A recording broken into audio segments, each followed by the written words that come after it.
शुरुआती दौर में टीडीपी लीडरशिप से दो विकल्प इस बातचीत में रखे गए हैं कि पहला अटल सरकार की तरह स्पीकर का पद उन्हें दे दिया जाए, दूसरा एनडीए कन्वीनर का पद और सरकार को बाहर से समर्थन जारी रखना। दूसरा विकल्प भी दिया गया है, अगर स्पीकर का पद नहीं मिलता है तो फिर कन्वीनर और कुछ अहम मंत्रालय टीडीपी को दे दिया जाए। सूत्रों के मुताबिक टीडीपी केंद्रीय स्तर पर इस सरकार के कार्यकाल में अपनी सक्रिय भूमिका चाहती है। न्यूज 18 इंडिया के अमित पांडे इस वक्त जुड़ रहे हैं, उनका हम रुख कर लेते हैं। अमित, अब टीडीपी की तरफ से दो विकल्प दिए गए, ज्यादा सहज कौन सा मालूम पड़ता है? देखिए, ज्यादा सहज तो वही होगा जो दोनों वार्ता के बाद, दोनों पक्षों के बाद जो नतीजा निकलकर सामने आएगा। लेकिन कल रात को जो संवाद हुआ है टीडीपी प्रमुख चंद्रबाबू नायडू और पीयूष गोयल के बीच में, उन्होंने अपने ये साफ तौर पर संकेत दे दिए हैं। पहला ऑप्शन ये है कि या तो पिछली सरकार अटल सरकार की तरफ कन्वीनर पद और स्पीकर पद उनके खाते में है, वो बाहर से समर्थन देंगे। अगर ऐसा नहीं होता है, प्रमुख मंत्रिमंडल जो है वो कुछ उनके मंत्रियों को मिलने चाहिए, क्योंकि ये अनुभवी नेता है और आंध्र प्रदेश तो पूर्ण रूप से सत्ता पर है ही। केंद्र स्तर पर किस तरीके से अपनी वो सक्रियता बढ़ाए और किस तरीके से लगातार प्रभाव बनाए रखे सरकार पर, ये प्रमुख रणनीति है टीडीपी की, और इसीलिए उन्होंने अपनी यह मांग सूचित की है। और कई दौर की बातचीत इसमें आगे चलेंगी और देखना यह है कि किन मुद्दों पर सहमति बनती है। ठीक है, तो कई दौर की अभी आगे बातचीत भी चलनी है। शुक्रिया अमित इस तमाम जानकारी के लिए।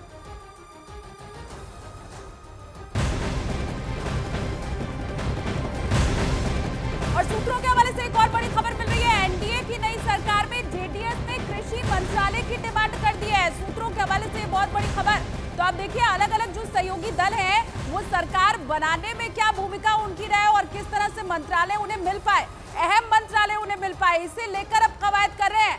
अब जो एनडीए की नई सरकार बनने वाली है, जेडीएस ने कृषि मंत्रालय की डिमांड उसमें रख दी है। अब किसकी किसकी डिमांड पूरी होती है, कितने दौर की बैठकें होती हैं, ये अभी आने वाला वक्त बताएगा। लेकिन सूत्र हमारे यही कह रहे हैं कि कृषि मंत्रालय के ऊपर जेडीएस की भी नजर है। ये बड़ी जानकारी आपको इस वक्त हम बता रहे हैं। 10 साल के बाद देश में एक बार फिर से गठबंधन सरकार का वो दौर लौटने वाला है, जब छोटे बड़े क्षेत्रीय दलों की भी भूमिका उतनी ही मजबूत हो जाती है जितनी सबसे बड़े दल की हो जाती है। और ऐसे में ये अहम जानकारी जब जेडीएस ने कृषि मंत्रालय की डिमांड रख दी है।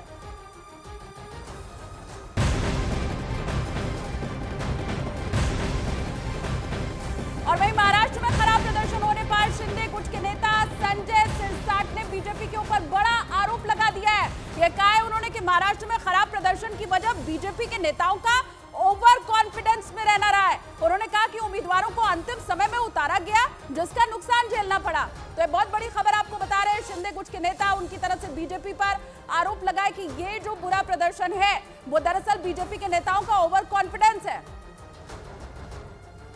सर, जो आप लोग उम्मीद कर रहे थे कि 40 सीट आ जाएंगी, 45 सीट आ जाएंगी, लेकिन उतनी आई नहीं, 30 भी नहीं क्रॉस कर पाए आप लोग। देखिए, ये इलेक्शंस में बहुत सारे फैक्टर बीच में आए हैं, जैसे कि मराठा आरक्षण का है, प्याज का जो सवाल है, ओबीसी का जो सवाल था, आरक्षण का, ये सब मुद्दे एक साथ सत्ताधारी पक्ष के आंग पे आ गए। हमारे उम्मीदवारों को कितना टाइम मिला? 18 से 20 दिन।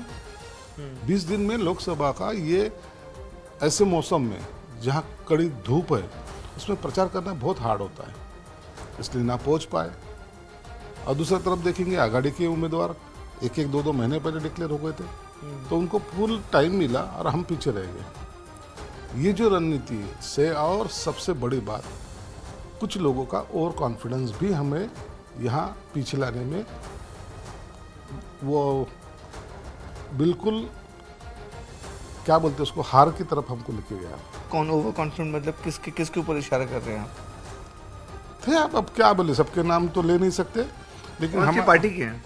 नहीं, बीजेपी के भी कुछ लोग थे, ऐसा नहीं है, जो ओवर कॉन्फिडेंस में चल रहे थे। नहीं, एक ही नाम चलता है भाई, मोदी का नाम चलता है, मोदी साहब है। अरे नाम उनका चलता है, लेकिन ग्राउंड लेवल पे अपने को काम करना है।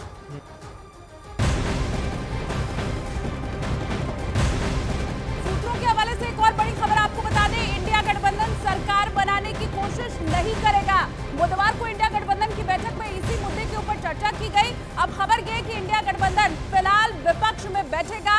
अगर भविष्य में ठोस समर्थन मिला तभी गठबंधन सरकार सरकार बनाने का दावा पेश किया जा सकता है, लेकिन फिलहाल इंडिया गठबंधन की बैठक में यही तय हुआ है कि उसके नेता संसद के अंदर और बाहर मुद्दों की लड़ाई को जारी रखेंगे। तो ये बहुत बड़ी खबर, इंडिया गठबंधन सरकार बनाने की कोशिश नहीं करेगा। कल खबर ऐसी मिल रही थी कि इंडिया गठबंधन नीतीश कुमार के संपर्क में, तेजस्वी यादव नीतीश कुमार एक साथ फ्लाइट में बैठकर दिल्ली आए थे। ऐसी भी खबरें मिल रही थी कि नीतीश कुमार को डिप्टी पीएम का पद भी ऑफर कर दिया गया है। लेकिन ये बहुत बड़ी खबर, कल जब बैठक हुई इंडिया गठबंधन की तो ये तय कर लिया गया कि विपक्ष में बैठेगा इंडिया गठबंधन। भविष्य में अगर कोई कंफर्टेबल सिचुएशन दिखाई देती है, ठोस समर्थन मिलता है, तभी सरकार बनाने के ऊपर आगे विचार किया जाएगा। The India bloc will continue to fight against the fascist rule of the BJP led by Modi. We will take appropriate steps at the appropriate time to realize the people's desire not to be ruled by the BJP government, and this is our decision.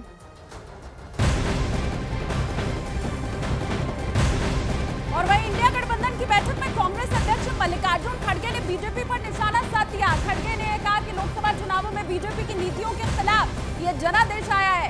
ये जनादेश मोदी जी की राजनीतिक ही नहीं बल्कि नैतिक हार भी है।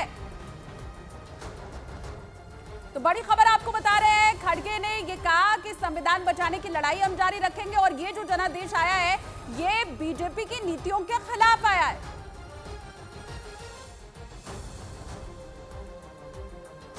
Given befitting reply to the BJP and their politics of hate, corruption and deprivation. This is a mandate in defense of the Constitution of India and against viceroys, unemployment and crony capitalism, and also to save democracy. The India bloc will continue to fight against the fascist rule of the BJP led by Modi. और वहीं India गठबंधन में शामिल नेताओं ने BJP पर भी निशाना साधा। उनका साफ तौर पर यह कहना था कि मोदी जी सरकार बनाने जरूर जा रहे हैं, लेकिन बहुमत उन्हें नहीं मिला है। हमारी जो एकजुट चुनाव से पहले रही वही आज कायम है। हमने ये तय किया है कि हमको जो मैंडेट मिला है वो मैंडेट इस देश में जो फैसिज्म बढ़ रहा है, तानाशाही, संविधान के खिलाफ जो काम चल रहा है उसके खिलाफ मिला है, जो करने वाले लोग हैं। तो हमको जब मौका मिलेगा, अप्रोप्रिएट टाइम का हम इंतज़ार कर रहे हैं, तब जो पीपल्स डिज़ायर है ये सरकार बदलने की, उस दिशा में हम कदम बढ़ाएंगे। ये समझना कि ये सरकार माननीय मोदी जी के बहुमत, उनके आधार, उनके नाम, उनके मैंडेट पे बन रही है, गलत है। वो ये उन लोगों के साथ बन रही है जिनके साथ शादी भी पहले हो चुकी है, डिवोर्स भी पहले हो चुका है, काफ़ी कटुता भी रह चुकी है, और वापस अगर अच्छी शादी होती है तो अच्छी बात है, देश का भला अगर हो तो। उधर बीजेपी नेता गिरिराज सिंह ने इंडिया गठबंधन पर निशाना साधा तो तेजस्वी यादव ने नई सरकार के गठन पर सवाल खड़े कर दिए। पहले अपने तो जुट जाएं एक। ममता बनर्जी अलग थी, कांग्रेस को लात मारी, वो अधीर रंजन को हराई, और वो भी कर रही है एनडीए में, इंडी में है। इंडी मिंडी में कौन है, नहीं है, कौन रहेगा? जब मोदी जी ले लेंगे 1 महीना में देखिएगा, फिर जिस राज्य का विधानसभा आएगा फिर आनंद से रहेगा। ये लोग निर्लज लोग हैं। नरेंद्र मोदी जी खत्म हो चुके हैं, उनका मैजिक खत्म हो चुका है, वो बहुमत से काफ़ी दूर हैं। अब उनको जो है बिना उनके 2 बड़े जो सहयोगी हैं, बिना उनके अब सरकार चल नहीं सकती है। तो काफ़ी दबाव जो है हमको लगता है अगर देने पर पावर है, संख्या भारी है, तो बिहार के लिए इतना करना ही चाहिए।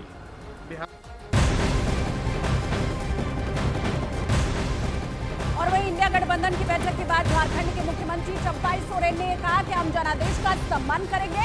इस दौरान उन्होंने संकेत ये भी दिया कि इंडिया गठबंधन विपक्ष में बैठेगा।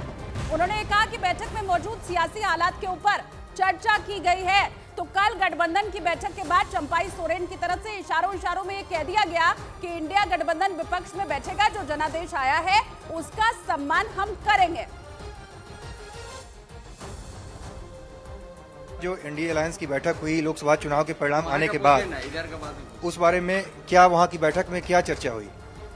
अभी झारखंड हर क्षेत्र का जो भी परिणाम आया उसका ऊपर में चर्चा हुआ।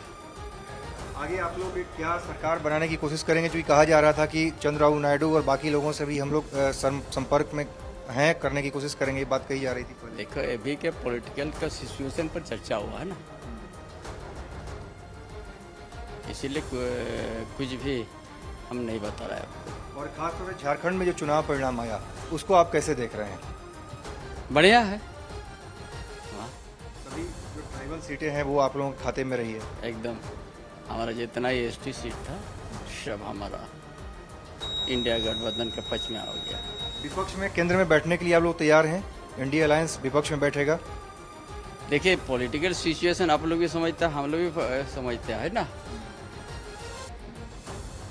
जो मैंडेट मिला है उसका सम्मान करते हुए उसी को सम्मान करते हैं। और वहीं लोकसभा चुनाव के नतीजों से उत्साहित इंडिया गठबंधन अपना कुनबा बढ़ाने में जुट गया है। खबर यह है कि इंडिया गठबंधन समान विचारधारा वाले दलों को गठबंधन में शामिल करने का न्योता देगा और इस मुहिम के जरिए संसद में अपनी संख्या बढ़ाने की कोशिश भी करेगा। तो बड़ी खबर, एक तरफ तो ये कि इंडिया गठबंधन विपक्ष में बैठेगा और वहीं दूसरी तरफ अपना कुनबा भी बढ़ाता रहेगा। भाजपा के 303 सांसद थे और उन्होंने दावा 370 का किया था और 400 का एक क्लेम किया था, पब्लिकली क्लेम किया था।